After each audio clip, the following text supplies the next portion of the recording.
her to see it coming. From 1,000 miles away,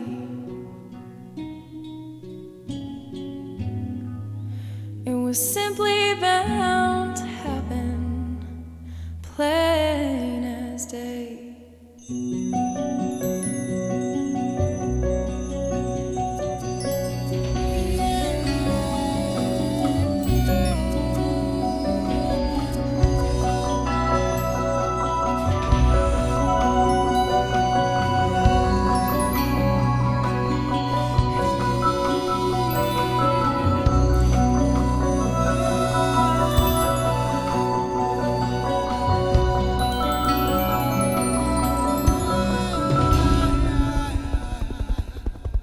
Police are investigating what they're calling a suspicious death in North Whitehall Township. The victim has been identified as 27-year-old Jennifer Snyder. She was 2 months pregnant. Investigators say the gun used to kill 27-year-old Jennifer Snyder matches the gun that belongs to her boyfriend, 30-year-old David Rappaport. I know that David became enraged when Jennifer told him that she was pregnant. What we found was the surprising part, that the leading cause of death during pregnancy was homicide. These homicides get covered as just one more instance of crime, rather than domestic violence. You're trying to rein in this tornado, which is absolutely impossible. You can't do it. The idea that what happens in the home stays in the home, it's getting us killed. I thought maybe an accident, something else, but not murder.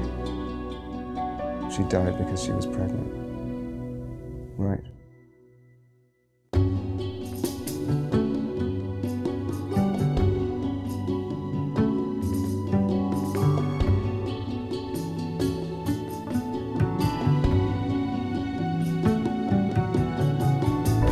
Officers had come to the house, I think it was like 2 in the afternoon, and they were talking to my parents about Jen's whereabouts. They said they found Jen's car, that she was missing. I did not have a good feeling.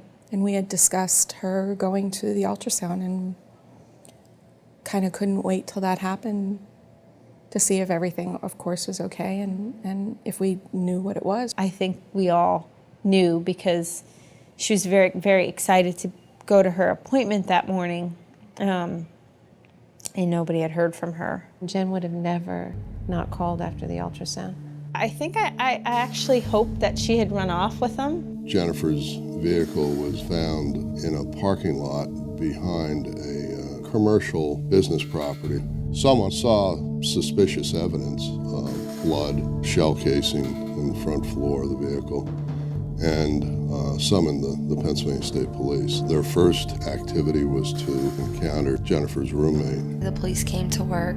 They had questions about Jen's car, and I knew at that point that my worst fears were confirmed. I knew David killed her. I told the cops that immediately, and I began describing the situation of all that had been going on and David's reaction to the pregnancy. Jennifer had been pregnant through Dr. Rappaport. Dr. Rappaport at first was angry about that. But miraculously, he came around several days after being so angry. I feel that's when he made his mind up that he was going to kill her.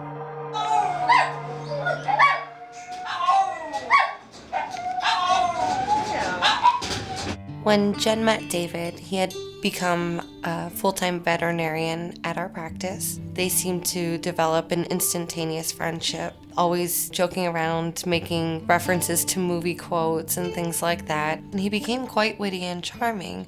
You really got a different look at the humor and, what his personality really was like. David's wife, Elizabeth, was a very lovely woman. They've been together since like 8th grade, and she would come in and bring cupcakes to all of us. Suddenly she stopped coming around, and David began saying that they were getting a divorce. And that's when the relationship between Jen and David began more romantic. My sister was not one for romance. She's had 2 boyfriends in her life. She always came to me for love advice. I knew that he was still married. I knew that they were having their difficulties. I know that he was telling her that he was leaving her, and You hear the same story from the same guys too many times, you know. Your older sister should be a little bit more smart about decisions like that. But I supported her like I'm supposed to. They were together for 3 years.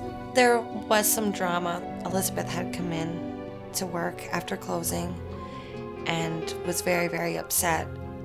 Jen and David were in his office just talking, and she had come in and said, I want to talk to Jennifer. I need to know what's going on. Something's not right here. And David became very agitated, and he was pulling her by her arm and trying to throw her kind of down the hall. For the first time, I was slightly afraid of him. His eyes were just so dark, and he just didn't even look like himself. And he was almost like in shock. He was staring at her with this terribly evil look on his eyes. When someone shows you who they really are, he cheated.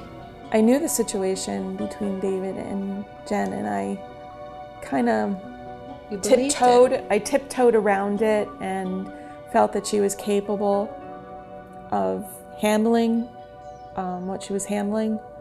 I just, didn't know the extent of it. And I think if I would have known certain aspects, I certainly would have stepped in. But again, she protected him. Yeah, she protected him. She always came to the family events, Christmas, holidays. What's he doing? Oh, he's working. Oh, he had this. He's on call. He got called in for this. And he came to my wedding. I mean, I briefly talked to him, but my husband had a conversation with him, and he seemed very aloof. I didn't meet him for long. He was very quiet. I didn't talk a lot. I mean, he was just kind of there. It was always on his terms. He would see her from this time to this time on this day. It was too scheduled, and there was a reason for that. He was balancing 2 lives. I mean, I think she deserved much better. She just was happy to have a moment with him. She was that in love with him.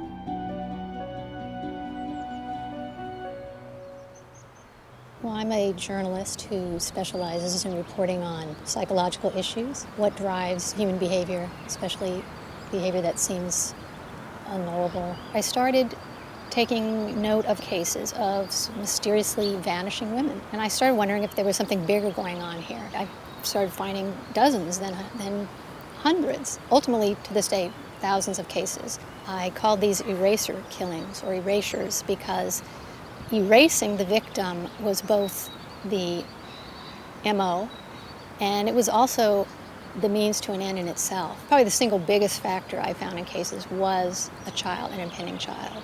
I had a very unique position in that I not only delivered babies, but I also had the opportunity to review medical malpractice cases. I started observing trends. So what I wanted to do was give women information that would empower them to recognize potential red flags in their pregnancies. There is truly a population of women that are at risk for losing their life. The ultrasound, believe it or not, is a trigger, because prior to getting the ultrasound, the pregnancy is just a positive test. It's just an announcement. But once you see the image of this unborn child, heart beating, because even if it's only 6 or 7 weeks in utero, you do see that heart beating, then that validates the pregnancy. That makes it real. And surprisingly, that's oftentimes when the murders are committed. It's not an isolated incident. It's a crime, but it's a preventable crime, because if you recognize the red flags, and there are red flags, then you can prevent these crimes. Very often these men lead a double life. There's so many layers of secrets. When they can't keep the balls in the air anymore is when they come to a quick and desperate solution. Jen was always the powerhouse, the quiet powerhouse. She ruled the roost, as any of her siblings will tell you. She was always the big sister. She had her sweet side, but she had her tough older sister side. Jennifer was a daddy's girl, and there was a tough period for her when he left. I mean, she was 13, I always knew that she was missing that part of her life because her father wasn't very involved in her life. She was a great kid. We really got close when her mom and dad separated. She was very independent. She knew what she wanted. She was very mature for her age. She was always home by 9 o'clock, had her homework done. She had her priorities straight. She had a love of animals, and that's what she wanted to do when she got out of high school. I guess it was just a family type thing that we all liked animals so much. Well, Pam is a vet tech and groomer, and that's why Jen wanted to go to school. And Pam married a veterinarian, and my sister used to work as an office manager, Patty, in a veterinarian office. And now Justine is going to school to be a vet, and I've had my own doggy business. We have Ruby, who I bought when Justine was 16 years old, and Jennifer had her bond with Margie. Margie was going to go to the glue factory, so a great relationship between the two of them came out of it. I don't know how cooperative he's going to be. He looks pretty good. He's kind of been my link to Jen. She adopted him right after Katrina. He's one of the dogs that came up. He's just Arthur. He's just Arthur. She loved all her animals, and she really cared not only about her animals, but others. Who would have ever thought that someone who has taken an oath to save animals would ever take a life of a human being? Maybe we look another way that we shouldn't have, because that's what he did for a living.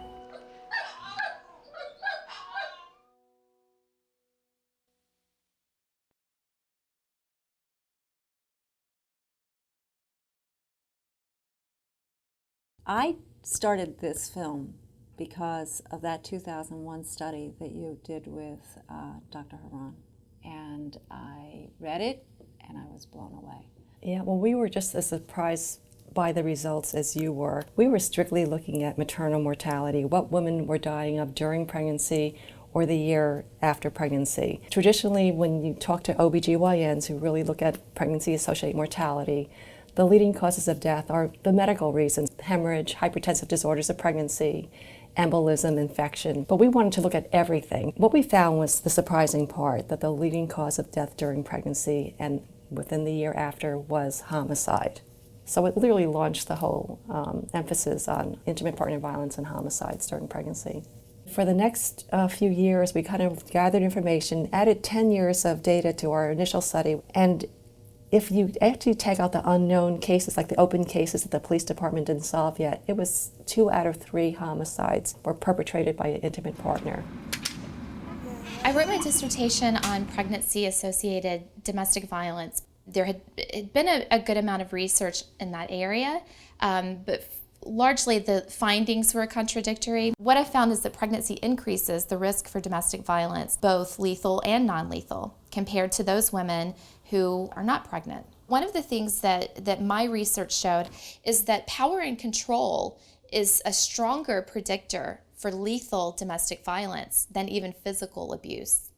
When Jen got pregnant, she was elated. She'd always wanted to be a mother, and she was very, very excited about it. She was nervous to tell him.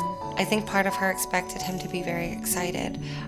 He had talked to her that he wanted 4 children with her, and wouldn't it be nice to have 2 boys and 2 girls? I think that she just loved him so much that she wanted the normal picket fence family, as I would put it. We were sitting on our couch, and she had called him. I just wanted to let you know you're going to be a father. I could hear him shouting through the phone, "You need to get rid of this. You need to take care of this. And I don't care what you need to do, but this baby is not being born." And she quickly went into the bathroom and closed the door to have privacy.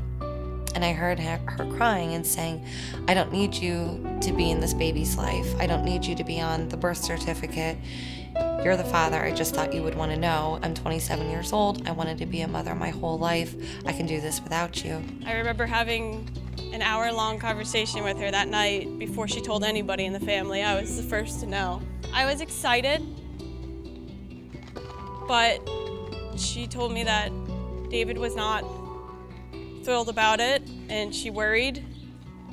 And I told her that, if he he wants to be in the baby's life, then he does. If he doesn't, he's not worth your time. They didn't talk for a little while, a couple weeks. He had contacted her and said that he's sorry, he wants to be with her, and this is his child. He had come over, and they were talking about, their future and what they were planning. The nature of that relationship in and of itself was a threat to his power, but when she was pregnant, that was the ultimate signal to him that he had lost control of the situation. And we also know with pregnancy-associated violence, unintended or ill-timed pregnancies increase the risk even more. And this clearly was an unintended pregnancy. Comprised of murder. People can be pushed to their breaking point and end up taking desperate measures. All the long hours at the veterinary clinic keep David and Jennifer in close contact. But it's finally Jennifer who pushes their relationship. See, now how do they know That's that? not true at all. I know. They don't know that. That's just not Jen. That wasn't Jen. Jen was the victim, not the instigator at all. The media are such a powerful structure in our society. I believe that they're the most influential in terms of what we think and feel and our attitudes, our beliefs, and ultimately our behaviors. You want them to portray your daughter certainly in the light that is true, which they didn't do, and we had no control. We had no say, no input. The only person that was very kind in the interviews and that I felt was very touched by the story was Stephanie Esposito from Channel 69. There were only a few stories in my career that I brought home with me, and this was one of them. I looked at it as it could have been me. I see the victim side of it being more relevant to a television audience. I feel like so many young women in their 20s could benefit from one side of the story. What we did talk about was Jennifer. Her aunt was very clear. They want Jennifer to have a voice.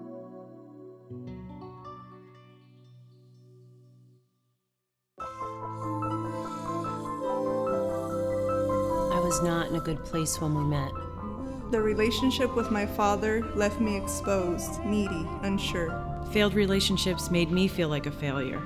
You made me feel special. You were my fantasy guy. I couldn't believe that you wanted me. We shared a connection. We understood each other. I believed that we had that once-in-a-lifetime love. The white picket fence. That happily ever after. And for a while, it seemed like I might get everything I wanted.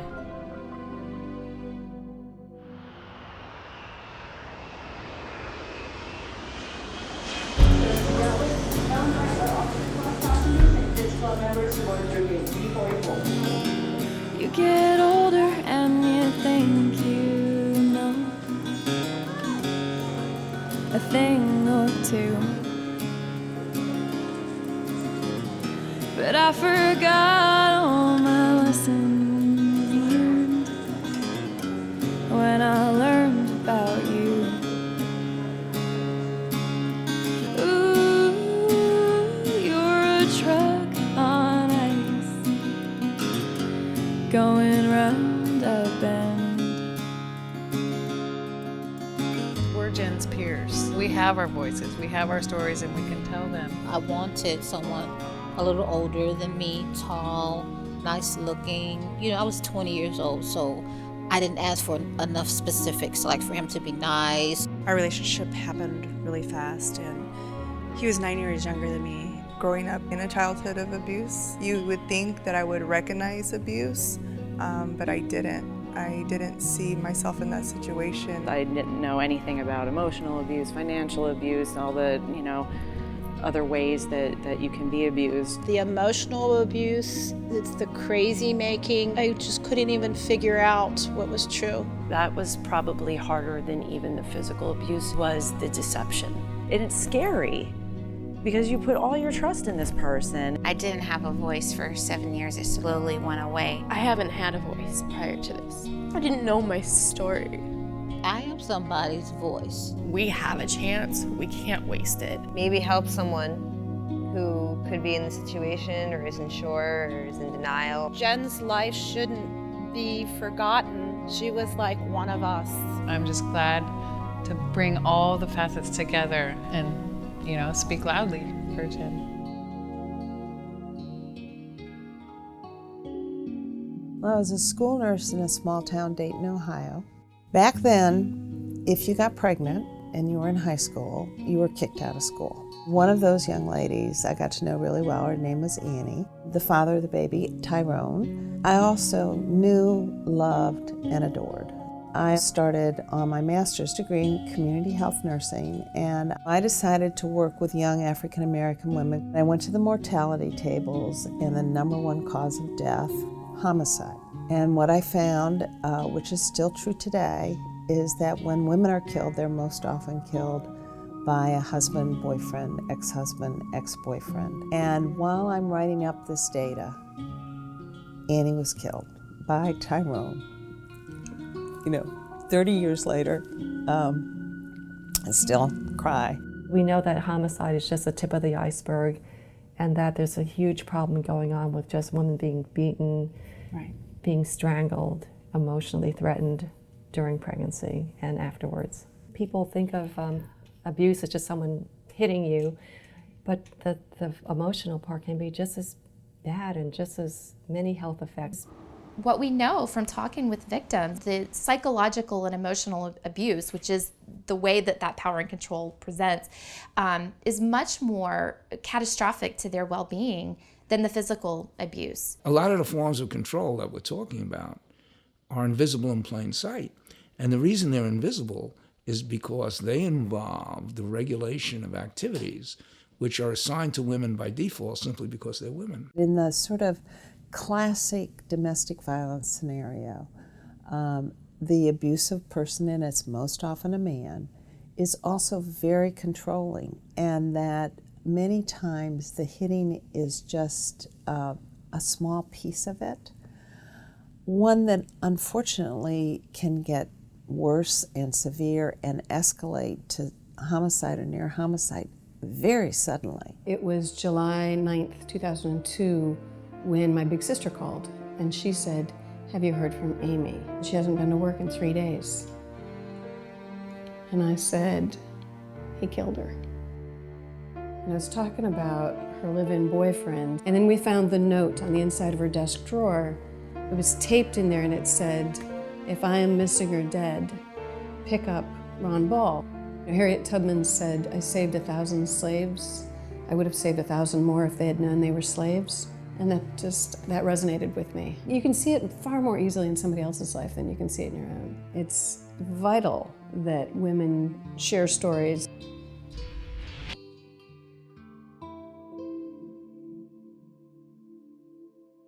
My initial impression of him, charming. Gentleman. Compassionate. Funny. Desirable. Charming. Deep. Handsome. Charming. Stable. Charming. There was an instant depth of emotional connection. I was under a spell, like I was mesmerized. He could have done anything to me. It was almost like I had been given a drug. It was just like it was only he and I in this whole world. I got pregnant within a month of us being together. We were engaged within 3 months, married 3 months after that, and I was pregnant. Quickly. Many abusers, interestingly, they don't start their abusive behavior until they've had sex for the first time, because sex to them connotes ownership. They tend to have sex much sooner in relationships than non-abusers. Quite often their courtships are really quite short. And when you're in a high drama relationship, it's like, we're in love, we're in love, we're in love. Boom.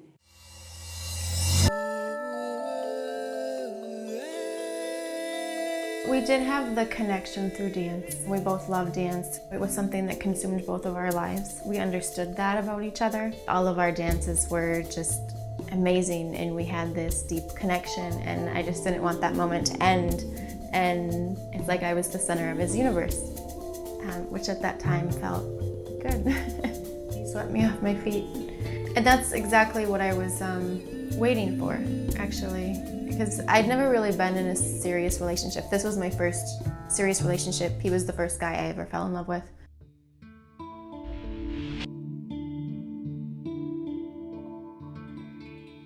They don't punch you on the first date, they don't insult you on the first date. So if they're feeding you this steady, erosive drip of how you're inadequate, especially if you come into it with insecurities, then you're pretty vulnerable to not seeing it as it's happening. I was probably 27 and I had just gotten out of a long-term relationship, and I was really sad and I was really vulnerable at that time. You never get with somebody who's abusive, who's mean. You get with a charming guy who's really sweet. I didn't sign up to date a murderer.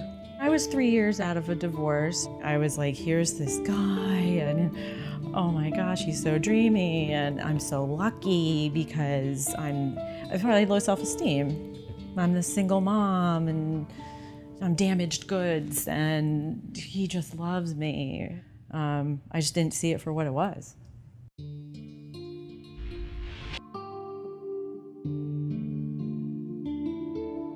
Isolating a woman by prohibiting her phone calls to her sister or calling her so frequently at work she can't do her job. There are tactics that are designed to isolate women from their friends, their family, their co-workers, but also their sense of who they are.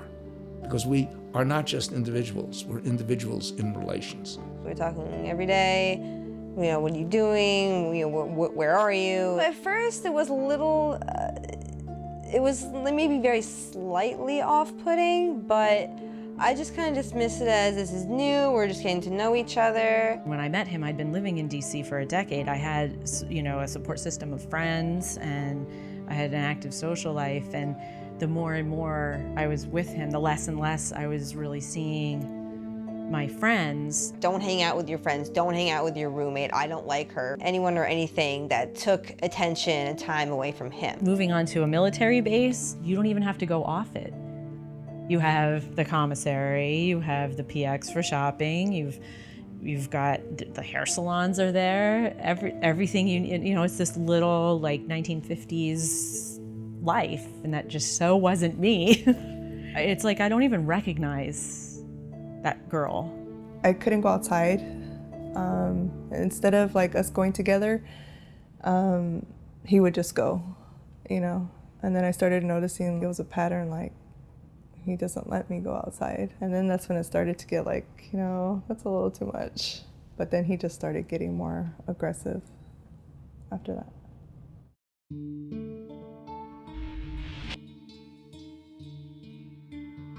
It's blurry. The line between this is exciting and high drama and we're in love to I'm waking up every morning afraid of how I'm going to piss him off this time.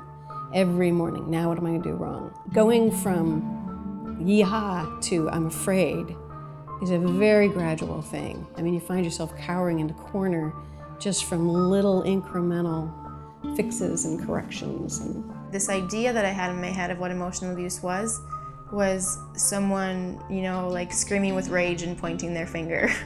But in my relationship, it was a lot more subtle. Little things would be said, little pricks. I had no understanding how it would whittle away at me over the years until I wasn't very secure. He would just give me a laundry list of what was wrong with me, and then I would never get to express my opinion about anything. At the end, I didn't know who I was.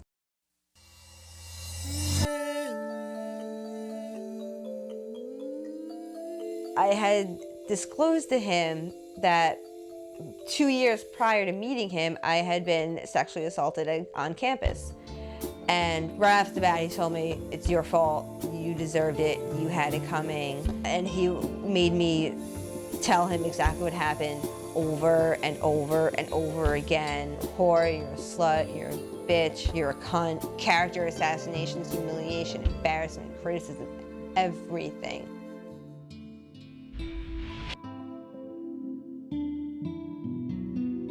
You know, in some of the cases in our homicide study, there wasn't prior abuse. Family members didn't know about it as far as we could tell, and even the attempted homicides, some of those women said there wasn't prior physical violence at all. But many of them described a pattern of controlling behavior. Control, and particularly coercive control, is how women and children experience abuse. It's really about depriving women of fundamental rights and liberties that are so fundamental, both to citizenship and to personhood, that they're taken for granted by most people in the society. And that's why their violation is so difficult to envision. He really took charge of most household things. At the beginning, I saw that as helpful. I knew not to get in his way in the kitchen, that he was planning the meals and he would cook, and that was it. Same with the laundry. The longer and longer I was with him, the more it was like, I'm not participating in my own life. He refused to allow me to do the finances. He put us on a schedule. We had designated chore day. Every either 2 or 3 days we had to have sex. Everything was planned, everything. These guys directly dominate them by exploiting them, depriving them of basic resources. And the first and most important element of control, I believe, is control over their basic resources, and particularly money. Whatever I wanted, he would give me, to the point of I never got to pick anything for myself. Any need he anticipated, he would provide for me. So I never shopped for myself. I never did grocery shopping. Nothing. I didn't buy anything for Andrew because I didn't have the money. He had all the money. He controlled my thoughts, my feelings, my actions, my interests, my free time, what I cooked, what I did, every single minute of my day. After I left him, I didn't know what to cook. I ate the same thing for weeks because I didn't know how to make decisions anymore, because I wasn't allowed to.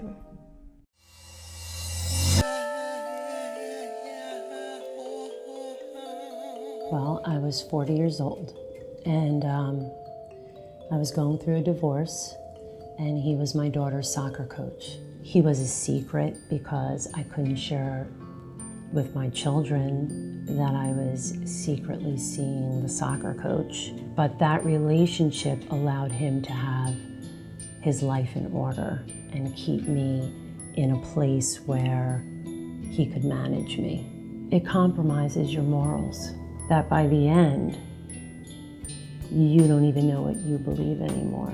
I think we were together, it was less than a year. Now I'm pregnant. I'm still living with my ex-husband, our house is for sale, and I just really freaked out. And he was again Mr. Calm, you know what you need to do. You need to have an abortion. And I just cried. I couldn't imagine terminating a pregnancy, but I couldn't imagine having a baby. I remember calling him up and saying, I need to talk to you. I'm having second thoughts. I think that I want to keep the baby. And that is when the very first time he exploded.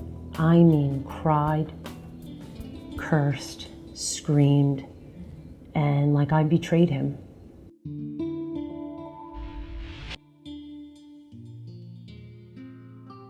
Reproductive coercion actually means the partner really controlling when you become pregnant. If you're not pregnant, they want you to become pregnant, or if you are pregnant, they don't want you to become pregnant. He wanted to be involved every day, and he wanted to take pictures of my stomach, and he wanted to videotape us making love.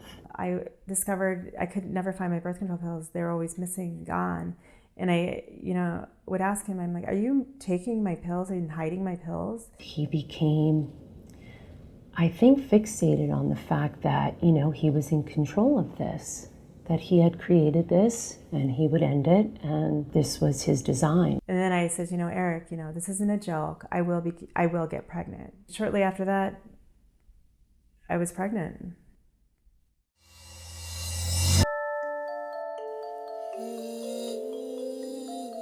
Everything was planned, when we were going to go off birth control, when he wanted me to be pregnant, what time of year, and even the pregnancy. I wasn't going to go to regular doctors. I was going to go to a midwife, and we were going to have the birth at home, and he was going to deliver the baby, and I was not supposed to have any medications or drugs throughout this, and it was going to be all natural, all husband coached, all husband in control.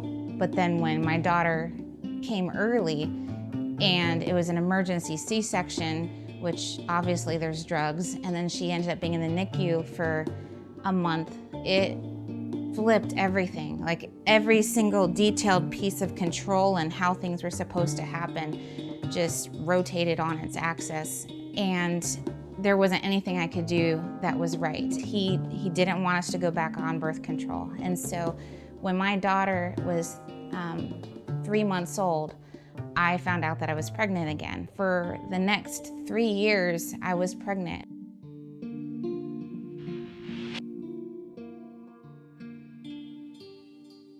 One of the things we find about really homicidal men is their jealousy. We see a lot of jealousy in domestic violence, but their jealousy is just off the charts, way at the end of the continuum. I interviewed 31 prisoners, men who were incarcerated after having killed their intimate partners. I found that the most common type of killer was a possessively jealous type of killer. General attitude is, you know, if I can't have you, nobody else will.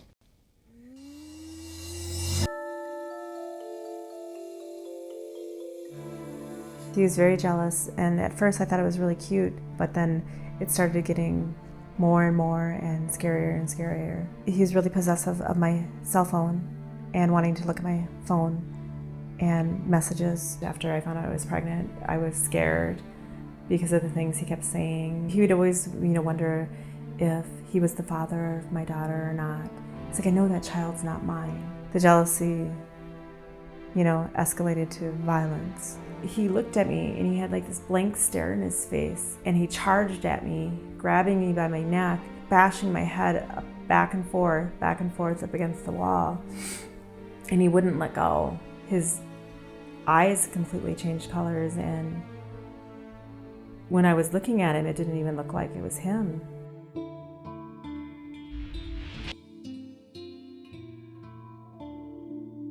The emphasis on violence tends to picture domestic violence essentially as an episode of violence. And usually the more severe the episode, the more it elicits our sympathy, the more we recognize it. Cops like to photograph when they come to the scene. And almost all of the response to domestic violence is calibrated according to what I call a calculus of physical harms. The more harm, the more likely it is that intervention will take place. Women's reality is just the opposite. He was doing his thing where he follows me around, nagging at me about something, and he wouldn't let me leave the house. He'd stand in front of the door. He had broken my phone, like I couldn't leave. I was so frustrated. I picked up a sippy cup and I threw it at him, and it hit him in the face, and he ended up calling the cops. And they asked me, did you throw it? Did you hit your husband? And I told them the truth, because I thought that maybe they would help me. At that point, I was still breastfeeding, and so they left my kids with him, and then they handcuffed me and took me to jail, and I sat there it was a day and a half in jail.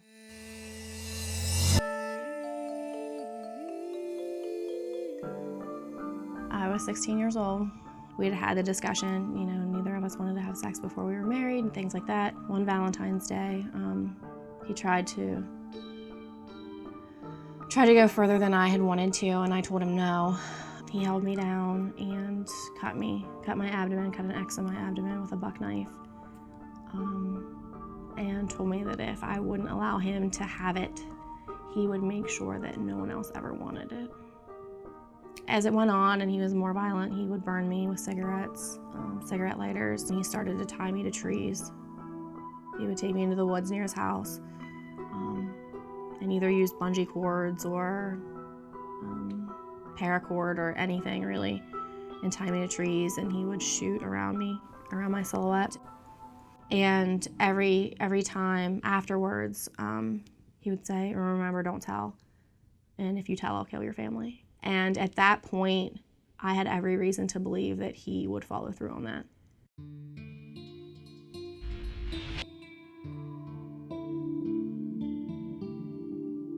There are many of these intimidating acts, a look, a cracking of the muscles, a certain conversation with the doctor. "Oh, don't worry, I'll make sure she doesn't smoke during this pregnancy." Anything that they say that lets the world know what a caring person I am, but lets her know that, you know, what the consequences are of misbehaving. We had just been married the day before, and he randomly decides to tell me that he had gone through the process in his mind of how he would murder his ex-wife. I had just married him, and I was pregnant. The one time he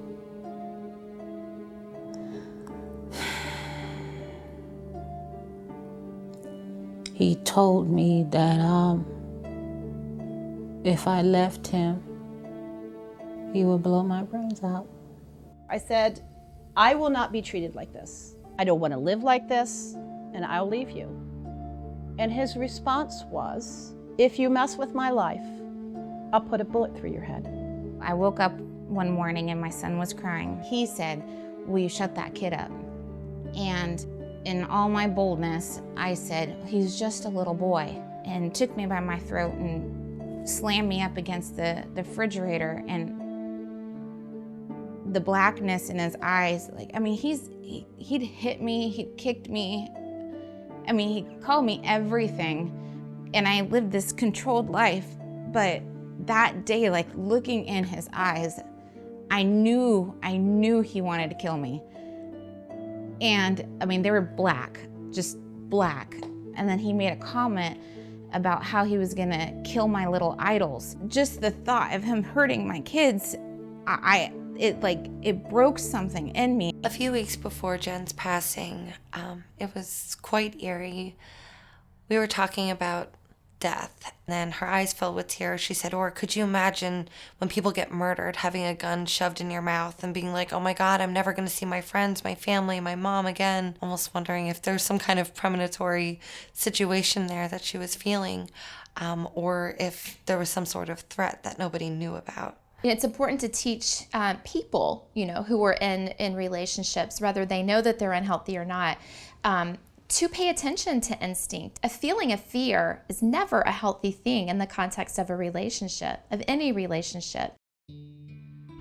Pregnancy is a stressful event. For even the most well-adjusted person in the best relationship, it's still stressful. So I think with a controlling relationship, it's incredibly stressful, and I think it has a lot of repercussions on the dynamics of that relationship. If you're pregnant,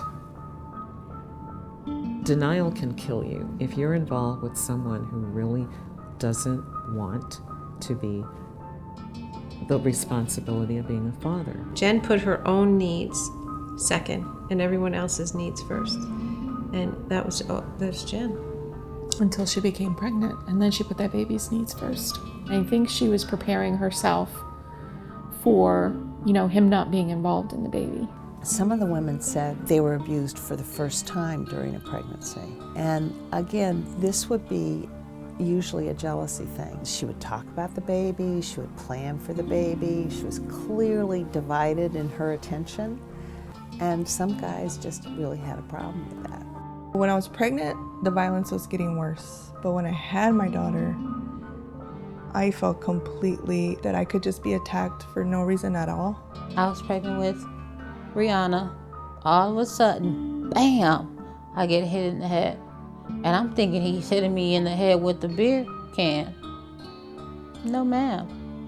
He's hitting me in the head with the butt of a gun. And I quickly jumped up with my pregnant self and ran home. Domestic violence is the leading cause of injury to pregnant women.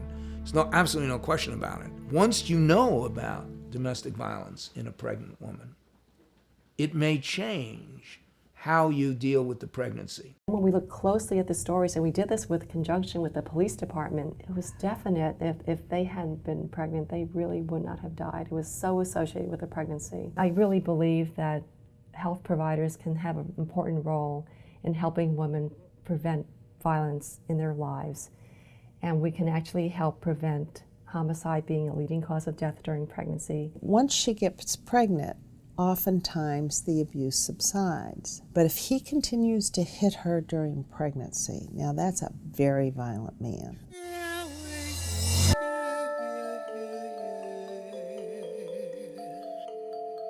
I think that These guys are selfish, and so when you get pregnant and all your thoughts and your feelings and your emotions are just drawn to this baby, I feel like that changes the game for the guy and says, wait a minute, no, this is supposed to be me. You're supposed to be here to serve me.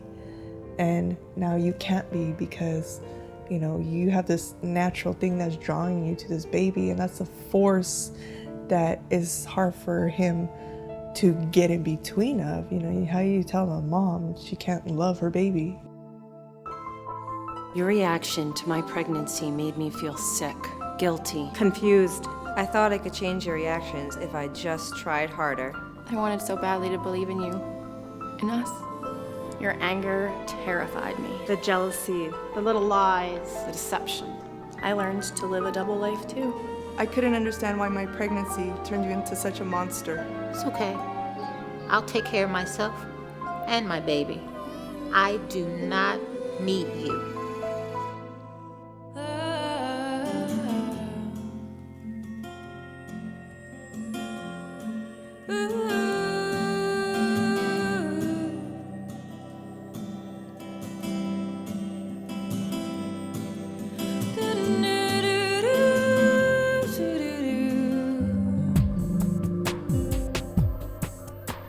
After being threatened that he would kill me, I found a gun at the top of my shelf, just sitting there.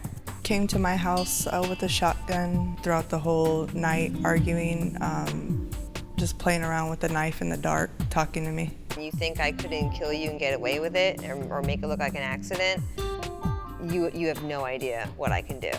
I'm gonna kill that kid. I'm gonna go bury her blanket with her in the yard. I had read an article after my attack about when a man chokes you, eventually he has, a greater possibility of killing you. I'd seen this movie the day before where this guy strangled his girlfriend and he killed her. And he said, "You don't have to be afraid. I know exactly what I'm doing." The day that I realized that I could die, I just needed to bail and not look back. I had made the decision I was going to leave him, and I knew there was a price I was going to have to pay, and I started preparing myself for that, but I knew I was done. When you leave, please know you're not off their mind. And when they say something, that means they've been thinking about it. That means they're gonna do it. He was losing complete control over the entire situation, and then everything got very, very quiet. He became calm, and I had just an indescribable sense of foreboding. That calmness was a predictor for me that something serious was going to happen. I wanted to leave. He tried to grab. He tried to keep me. And the more I pulled away, the more, and he waited. He waited. He planned it. I was at work and I was writing in a chart, and she had come bouncing over all happy, saying that David had a surprise for her. So the plan was they were going to spend the night out with this big surprise, and then in the morning he was going to go to the ultrasound appointment with her. Something deep inside was telling me that something wasn't right. I kind of even grabbed on to her hand and said, "Come on, don't go. I don't have a good feeling." And she pulled her hand away and said, "Okay, Mom, whatever," and she got in her car and she left.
But listen, it is so peaceful, isn't it? Just so unbelievable. It just makes me crazy when I think how she trusted this person and this person lured her here and how he did it.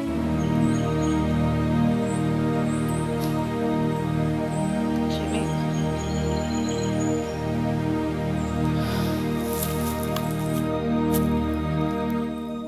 He didn't force that gun into her mouth. There was no sign of trauma. Therefore, he had to get her to open her mouth and put that gun inside her mouth. That's very cold, very cold.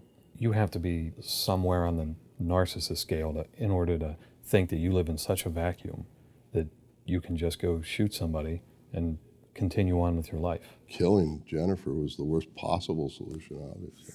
No solution at all. We have seen an overall decline in intimate partner homicide, but it's not being driven by a decline in male-perpetrated intimate partner homicide. What's really driving that decline is the fact that women aren't killing their partners as much as they used to. Whereas we're actually seeing since 1980 a 5% increase at the rate at which men are killing intimate partners. What I find with these killers is that there are secrets that are being revealed that they don't want revealed. Quite often those guys have affairs or mistresses that are unknown to their primary partner. The sort of the twist on this case was that, you know, normally it's the wife that's killed. I think that the combination of a loss of control and anything that could be defined as humiliating is probably why you would see somebody who's not been violent in the past, suddenly it looks sort of explosive. It's the combination of these three dark traits that are actually known as the dark triad: psychopathic tendencies, Machiavellian traits, and narcissism. These men are not what you'd call a classic or a full-blown psychopath. Their violence is channeled only in one direction, against a wife or children who otherwise can lead exemplary, law-abiding lives in every other way. We don't really think of Machiavellianism in a political context of meaning, this theory of the end justifies the means. They believe that others exist to serve their needs, so people are like pawns on a chessboard. They can move around, and they feel complete impunity to do with them what they want. Part of what's involved in narcissism is a sense of entitlement, a sense of exceptionality. The rules don't apply to me, wanting it all, sort of wanting to have a successful marriage as well as having an affair. They aren't interested in loving, they're interested in being loved. So when the equation changes in a way that they don't want, they can act out violently. It's a very compelling case of premeditated murder. Obviously, he planned this in advance. Mm-hmm. But you're right, he did not, cover his tracks very well at all. I think that that's an interesting aspect to some of these cases, that even though they kind of pride themselves in their ability to sort of like commit the perfect crime, there's sort of glaring, problems, in terms of what they do that sort of leaves a track. Their arrogance sometimes is what actually leads to their sloppiness. We just kept on coming up with more lawful and legitimate evidence that pointed directly to David. My guess only would be that he probably thought he was going to get away with it. He's smarter than everyone, certainly smarter than cops. And, they'll never pin it to him. They'll never put the pieces of the puzzle together. Any one of those points up to getting in the car with her, taking her to that secluded area, putting the gun in her mouth and pulling the trigger, he could have stopped, and he didn't. He was committed to this.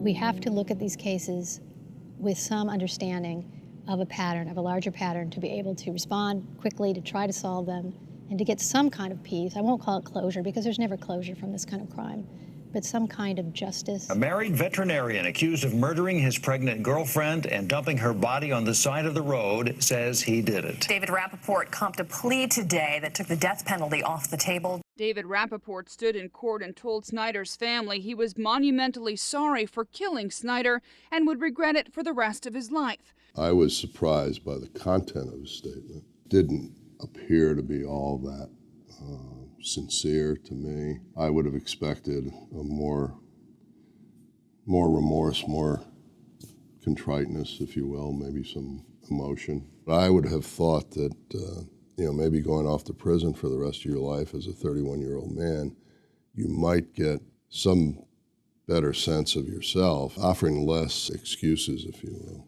for your behavior. Investigators say Rappaport, a married man, was angry Snyder got pregnant. What we need to do is educate the public to not immediately go, well, what was she doing?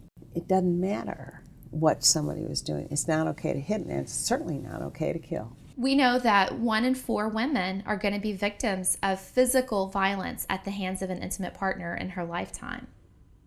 1 in 4. That's a staggering number. And people are very surprised to hear that because we tend to read about or hear about domestic violence in the media in a very episodic way, one case at a time.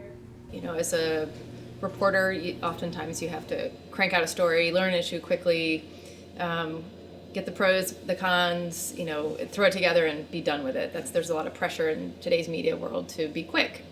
But this is such a complex subject. What we've seen are very explicit patterns of victim blaming. Victim blaming is very, very common across society, but the media tend to be particularly guilty of this. I know that's a pattern that can happen with domestic abuse, victim shaming, victim blaming, but I think as a media outlet, it's important to understand that that's not how it works. Oftentimes, these homicides get covered as crime, as a, you know, just one more instance of crime, rather than domestic violence. The media can be very helpful, but it can also be very destructive. It's like fire. You know, if you harness it and use it for the right thing, it can be so powerful, but if you don't, it can just destroy. Erased women are truly silenced. They have no voice. Only by telling their stories, allowing them to speak through us, can their life not be just lost in vain.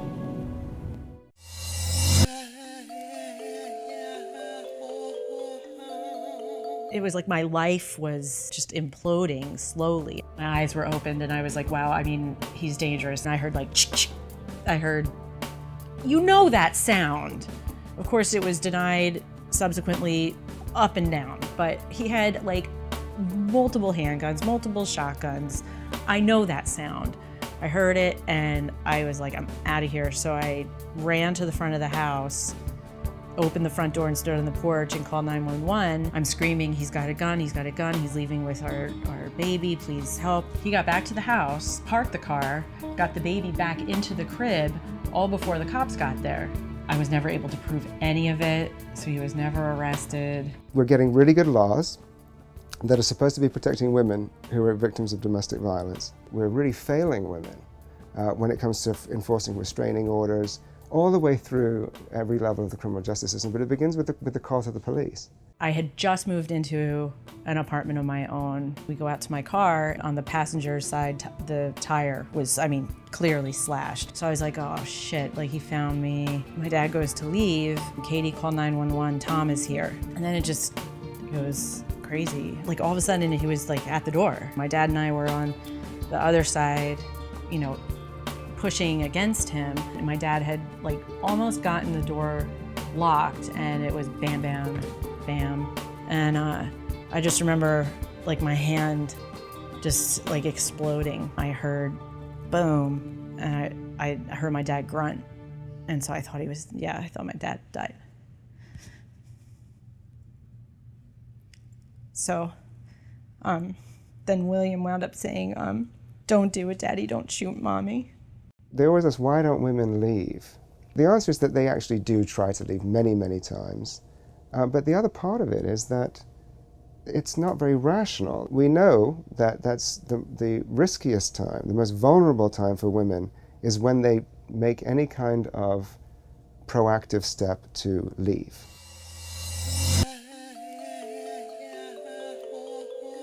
I felt an urgency to get out between the stalking, checking my emails, following me, appearing places. He sexually assaulted me while I was showering one morning. A week after our 21st wedding anniversary, I mustered the courage to say, I'm not happy. He said, I want to know, how are you going to live when you leave here? And he said it in that tone of voice. He didn't raise his voice. It was just sort of snarky. And I said, I don't know, but I have enormous faith, enormous faith.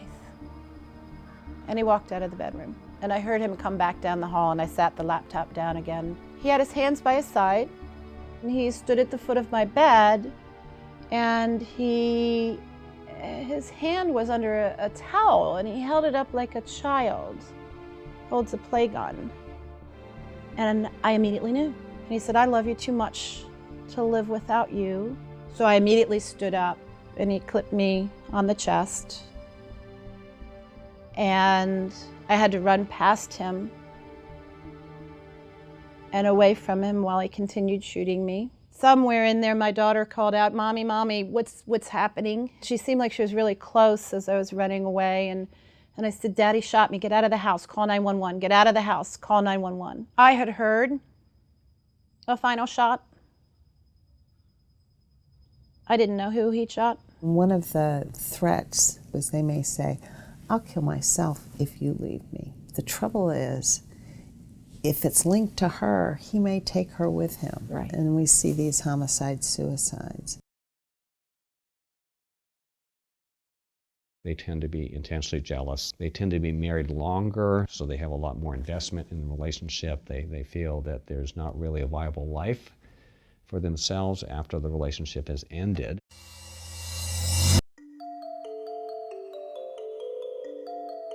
We had been separated for about 3 months. Amaya was 3, and Brianna would have been turning 2 the next month in May. I had to go to work, but I didn't have a choice. It was time and a half. I have 2 kids, and they need that money. So I made the ultimate sacrifice to call him, ask him if he can watch them. Of course, he was happy to do it. He caught me off guard. The element of surprise is what got me because we weren't arguing. It was like a monotone conversation. I turned around and reached for the door. He called my name, and I turned around and he shot me in the neck. Amaya, my oldest, she had the common sense to put things together. I'm on the ground bleeding, and she's telling me, "Mama, not to go to sleep."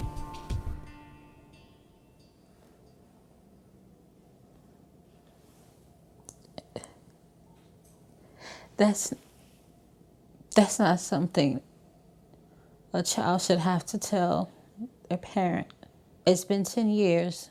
Every day my daughters say, we all have to wake up with the reality that, yeah, it's true. You're still paralyzed. An abused person leaving the abuser sends an unambiguous signal to an abuser that you have lost control. You don't have power. So the most extreme way of regaining that power and that control is to take the person's life.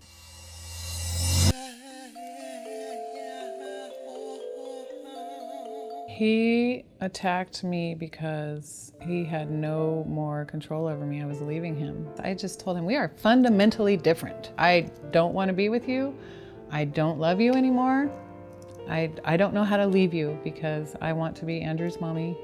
I don't have any money. I knew something was going to happen. I was just on edge, and I was not looking forward to whatever it was going to be. Never did I ever think it was going to be any physical, nothing. I'm pretending to sleep. I'm laying on my front, and he just shook my leg and said, "Honeybee." That's what he used to call me, and I lifted up like, "Huh?" and just splash, splash, and I didn't know what it was. He said, "I'm gonna kill you. I'm gonna effing kill you." Felt crack on the side of my head. I saw stars, and I just ran my fingers down his forehead because I couldn't see anything, and I pushed my fingers in his eyes, and that just gave me the second to clamber over him and get in the hallway and get out the door. I got out the door and slammed it on him, and I made it this way. I screamed for help, like this area, as loud as I could, but everybody's inside their big houses with their, heaters on and everything. I just stopped somewhere right here, and I remember looking at him, and he just, and that's when I got a glimpse, like, is that an axe? And I just took off running, and I'm like looking around. I'm in somebody's driveway. And it takes 20 minutes for anyone to get there from anywhere. So the sheriffs came to me, and I was like, he's there, my baby's there, you gotta go up there. My 2-year-old baby, my child is there, and They went up there and said the trailer's empty and nobody's there. And I knew at that moment I said, he's gonna kill my baby. We found out on the news that Andrew was murdered with a screwdriver. He could not kill me. I got away. That was not his plan. So to punish me, he killed my child. The one thing that he knew he could get to me. And he told the police, he told Andrew that I have to do this because your mommy has problems and I can't fix her.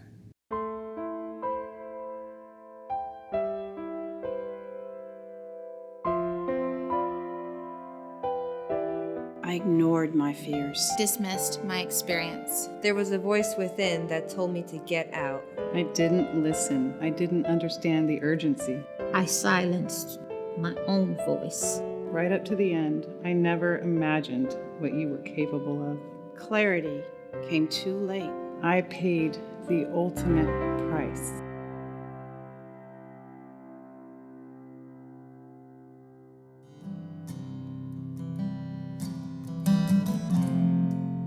How could you see it coming? From 1,000 miles away, it was simply bound to happen, plain as day. Can't imagine her now, grown up beyond that age, but I can feel her adrenaline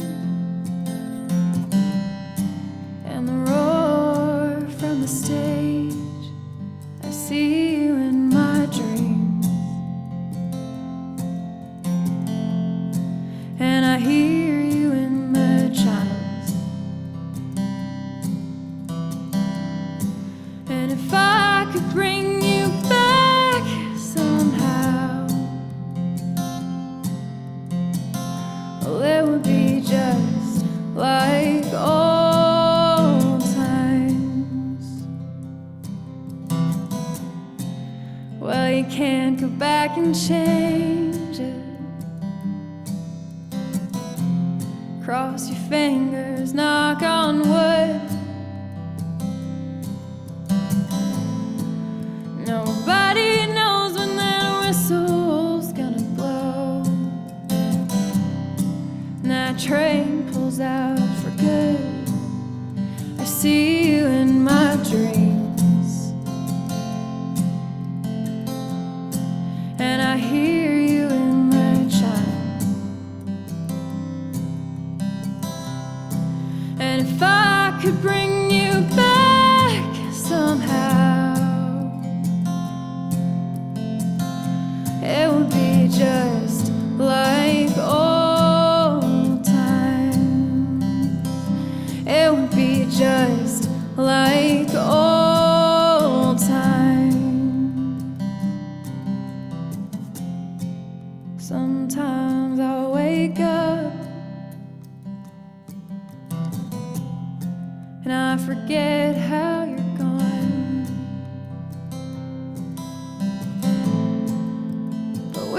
Be together again someday.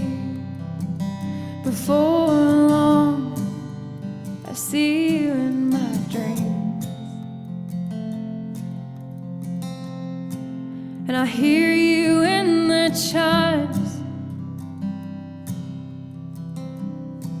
And if I could bring you back somehow, it would be just like old times. It would be just like old times.